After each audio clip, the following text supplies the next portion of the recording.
गावठी अंदाजामध्ये ना आज तुम्हाला शेपूची भाजी बनवून दाखवणार आहे. आज जी आई बनवायच्या ना त्याच पद्धतीने.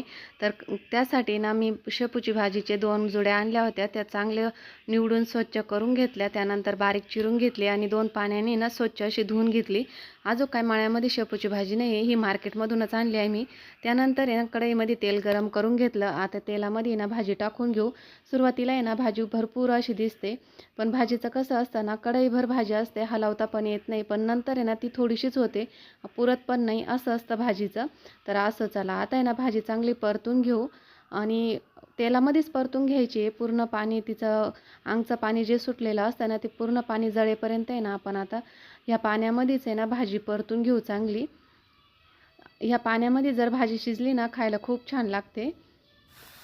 त्यानंतर आहे ना हे बघा पूर्ण भाजीतलं पाणी आटून गेलं आहे. आता भाजी एका साईडला करून घेतली आणि यामध्ये ना परत 2 पळ्या तेल टाकलं आहे आणि आहे ना मी ठेचा बनवला आहे. यामध्ये ना 4-5 हिरव्या मिरच्या लसूण घेतला आहे, 5-6 पाकळ्या आणि 1 चमचा जिरे असं आहे ना ठेचून घेतलं आहे खलबत्त्यामध्ये. त्यानंतर आहे ना भाजीमध्ये मिक्स करून घ्यायचं चांगलं परतून झाल्यानंतर आणि चवीनुसार मीठ टाकायचं. भाजीची क्वांटिटी कमी आहे त्यामुळं भाजीला मीठ आहे ना अंदाजानेच टाकायचं आणि आता परत मिठाच्या पाण्यात आहे ना भाजी चांगली शिजून द्यायची. आमची आजी ना अशाच पद्धतीने भाजी बनवायची, पण टेस्ट आहे ना खूप छान लागायची. नक्की अशाच गावठी अंदाजाने ना तुम्ही भाजी बनवून बघा आणि नंतर मला सांगा कशी झाली ती कमेंटमध्ये. मला तर अशी भाजी ना खूप आवडते, तव्यावर तर खूप छान लागते ही भाजी. आणि इकडे आहे ना म्हटलं चला आता आहे ना झाडांना पाणी देऊन घेऊ. भरपूर दिवस झाले होते झाडांना पाणीच दिलं नव्हतं, पाऊस पण नाही आहे आणि झाडांना ना पोटभर पाणीच भेटलं नव्हतं. 8-1 दिवस झाले होते. आमची बोरिंग पण बंद पडली होती आणि त्यामुळे ना झाडांना पाणी बी नव्हतं. टाकीत पाणी होतं ते घरीच वापरायला लागत होतं. भरपूर पाणी लागतं वापरायला, जनावरांना पण लागतं. त्यामुळे ना मग झाडांना पाणीच दिलं नव्हतं आम्ही, बरेच दिवस झाले होते. तर चला आता आहे ना पूर्ण झाड आहे ना मस्त अशी भिजून देऊ म्हटलं, पूर्ण पोटभर पाणी देऊ त्यांना. दररोज पावसाची वाट पाहतो पण पाऊस येत नाही. पावसाचं पाणी ना थोडं जरी असलं ना तरी झाड आहे ना आपले मस्त तेजदार दिसतात, पण वरच्या पाण्यावरच असतं ते सर्व. पण आता आपण किती पाणी दिलं तर त्यांचं पोट भरत नाही.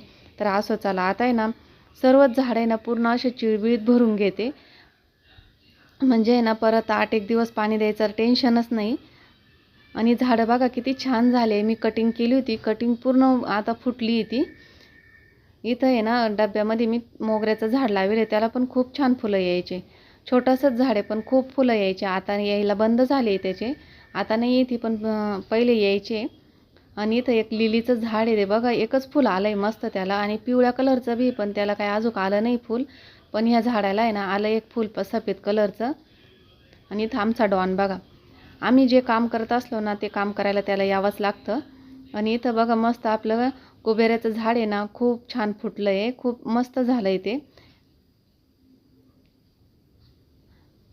आणि इथं हे झाड मी लावलं होतं ना, तुम्हाला दाखवली ती कटिंग आहे ना खूप छान फुटली आहे एका झाडाची. बाकीचे नाही फुटले पण एक फुटलं आहे छान. तर बघा या सऱ्यांमध्ये मी भाजीपाला लावला होता, त्या सऱ्यांना आहे ना आता ड्रिप लावायचं आहे. तर विराज तिथं आहे, मी पण चालली आहे तिकडे आता त्याला मदत करायला.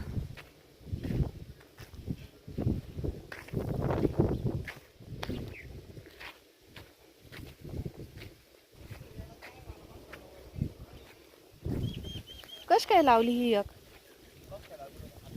अरे तस नाही, इकडं आधी जोडून घेतलं होतं, असं जोडून घेतलं होतं की इकडं आधी पाणी येत असं नीड थांबायचं का? नाही तू मग एक काम करा, लहान लहान पट्टे गोळा करून दे मला. काच पडते लोखंडाच्या तीनच्या पट्ट्या नाही पडते. बरं शेवटीला का?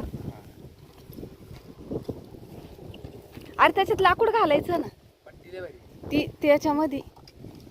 लाकूड तर बघा आता आहे ना आमच्या इथं माझ्या पाठीमागं आहे ना नाळ्या जोडून झाल्या 4-5 सऱ्यांना आम्ही ना ड्रीप लावलंय. आता इथे आहे ना आम्हाला मिरच्या लावायच्या आहे, मिरच्याचं रोप. तर सकाळी ना लाईट आल्यानंतर इथं सऱ्या ना ते आम्ही भिजून घेऊ. त्यानंतर मग चांगल्या सऱ्या भिजल्या का मग मिरच्याचं रोप लावू. ते तर तुमच्या संग शेअर करूच, आम्ही जे शेतात काम करतो ते तुमच्या संग तर शेअर करतोच. तर 5:30ला आम्ही लागलो तर नाळ्या लावायला. तर विराज मला जोडी होता, आज तो मला नाळ्या लावू लागला, पाईप पण त्यांनी जोडून घेतला. तर आम्ही दोघांनी मिळून हे काम करून घेतलं आज. तर चला आजचं एवढं काम झालंय. संध्याकाळची तयारी 6 वाजले आता. तर आता आम्ही चाललोय घरी. विराज गेलाय घरी पण मी पण चालली आहे आता, कारण आहे ना लाईट जाते आमच्याकडं 7:30 वाजता, तोपर्यंत स्वयंपाक झाला पाहिजे. कधी काल काय गेली नव्हती, पण आज जाती काय माहिती, पण तोपर्यंत आहे ना स्वयंपाक करून घ्यायला. नंतर मग आहे ना लाईट गेल्यावर काही समजत नाही स्वयंपाक करायला, त्यामुळे ना अगोदरच स्वयंपाक करून घेतो. आभट बघा किती आलंय. आभट दररोज येतं पण पाऊस काय येत नाही. तुम्हाला कालच्या व्हिडिओमध्ये पण सांगितलं, आमच्याकडे ना खूप दिवसापासून पाऊसच नाही. जमिनीतून पिकं वरती आले, पण वरती आल्यानंतर त्याला जे पाणी पाहिजे ना ते काही नाही आहे. पण आता काय माहिती पाऊस कधी येतो. तर चला काही हरकत नाही, थोडं थोडं पाणी आहे तर एवढं गाईंला म्हणजे मका करेल आहे आम्ही गाईंसाठी. तर चला आहोंचं पण काम चालू आहे शेडमध्ये, म्हशीला आहे ना खायला टाकू राहिले. तर आमचं पण काम झालं इथं. तर आता मी पण घरी चालली आहे. तुम्हाला आजचा आमचा व्हिडिओ कसा वाटला कमेंटमध्ये नक्कीच सांगा. आणि तुम्हाला कोणत्या प्रकारचे व्हिडिओ बघायला आवडतात ते बी सांगा. त्या प्रकारचे मी तुम्हाला व्हिडिओ बनवण्याचा प्रयत्न करेलच. तर आजचा व्हिडिओ कसा वाटला कमेंटमध्ये नक्कीच सांगा. आवडल्यास लाईक शेअर आणि सबस्क्राईब करा. भेटू पुढच्या व्हिडिओत, तोपर्यंत बाय, धन्यवाद.